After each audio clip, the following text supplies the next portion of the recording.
Every generation has a leader who defines its era, but rarely does a leader raise a question that splits a nation in two. Donald Trump's rise wasn't just political, it was cultural, it was emotional, it was personal. And the question that still haunts America today is not, who is Donald Trump? But what does it say about us that we chose him?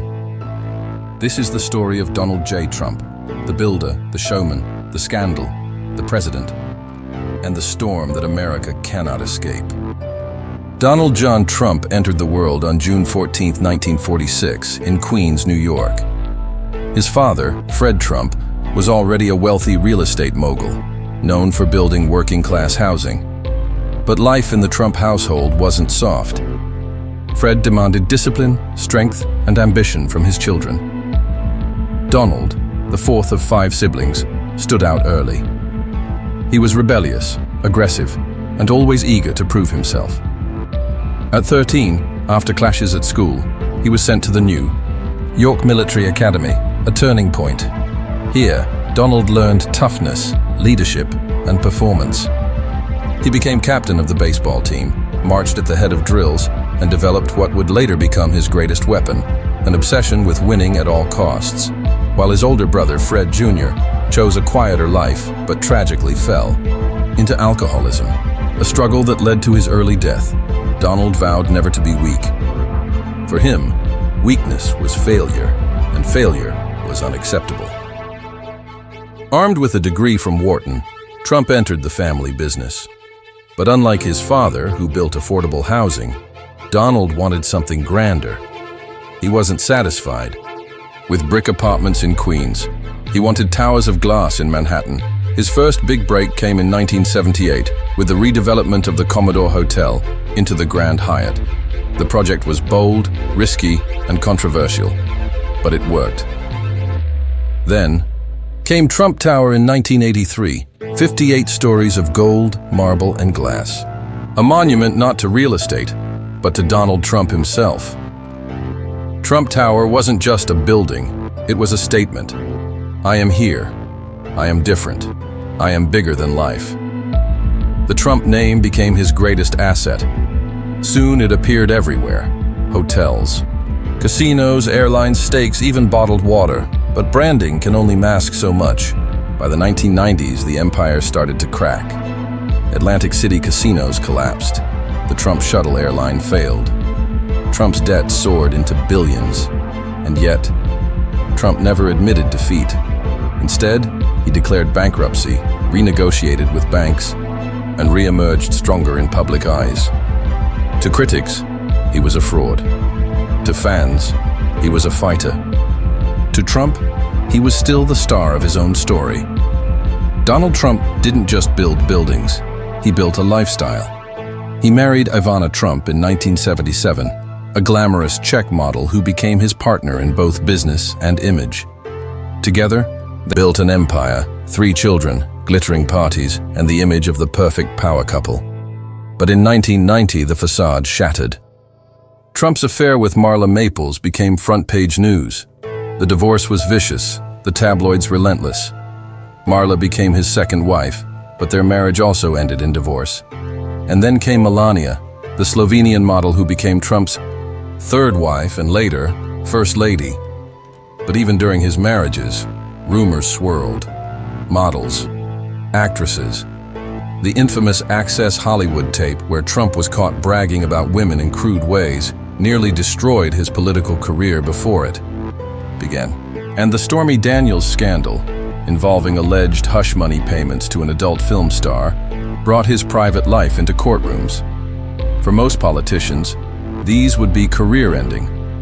But Trump wasn't like most politicians. He knew that in the age of celebrity, scandal wasn't an ending, it was fuel. By the 1990s, Trump was as much a celebrity as a businessman. He appeared in movies like Home Alone 2, rubbed shoulders with Hollywood stars, and even made a spectacle of himself in WWE, shaving Vince McMahon's head during WrestleMania. But his biggest reinvention came in 2004, when NBC aired The Apprentice. Each week, millions watched contestants compete for Trump's approval until he pointed his finger and declared, "You're fired." The Apprentice wasn't just television, it was image-making. It transformed Trump from a failed casino owner into the ultimate symbol of business success. He was no longer just a real estate mogul. He was a brand, a character, a cultural icon. And with that fame came something even more powerful, the platform to step into politics. Donald Trump had flirted with politics for decades. In interviews, in speeches, even in talk shows, he teased the idea. But most saw it as a stunt. That changed on June 16, 2015. Under the golden lights of Trump Tower, Trump descended the escalator and announced his campaign for President of the United States. His words were fiery, controversial, and unforgettable. He promised to build a wall on the southern border. He railed against China. He declared Washington corrupt. The media laughed. Politicians dismissed him. But millions of Americans listened. His slogan, "Make America Great Again," became a movement. And in 2016, the unthinkable happened. Donald Trump defeated Hillary Clinton to become the 45th President of the United States. From the very first day, Trump's presidency was chaos and power combined. He cut taxes, reshaped trade policies, and appointed 3 conservative justices to the Supreme Court. He pulled America out of global agreements, started a trade war with China, and brokered peace deals in the Middle East. But his presidency was also defined by division. He faced the Russia investigation, endless scandals, and impeachment, twice. His Twitter feed became a weapon, launching attacks and headlines daily. Then came COVID-19, a global crisis that shook America to its core. Trump's handling of the pandemic, from downplaying the virus to clashing with scientists, further split the nation, and finally, the 2020 election. Joe Biden declared winner. Trump cried fraud. On January 6, 2021, a mob of his supporters stormed the US Capitol in an event that shocked the world. Trump left the White House not quietly, but in chaos, exactly as he had governed. Even outside the presidency, the shadows never left him. Investigations into hush money payments, lawsuits over fraud in his businesses, accusations from dozens of women, endless court battles that stretched across his personal, political, and financial life. To critics, he was the most corrupt president in modern history. To supporters, he was the victim of a never-ending witch hunt. But what made Trump different was this.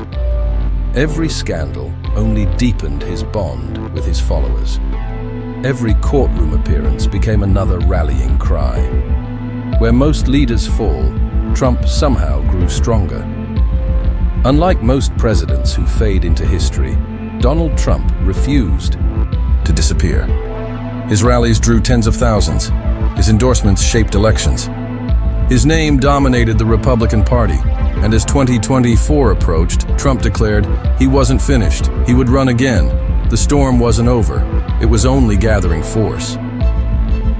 Donald Trump is a paradox, a billionaire who filed bankruptcies, a family man haunted by affairs, a president loved and hated in equal measure. To his fans, he's the man who gave them a voice. To his enemies, he's the man who nearly destroyed democracy. But no matter where you stand, one thing is undeniable. Donald Trump has reshaped America. And perhaps the real story of Trump isn't about him at all. It's about America, about what it values, what it fears, and what it believes in. Because the question that will haunt America for decades is not, who is Donald Trump, but what does it say about us that we chose him?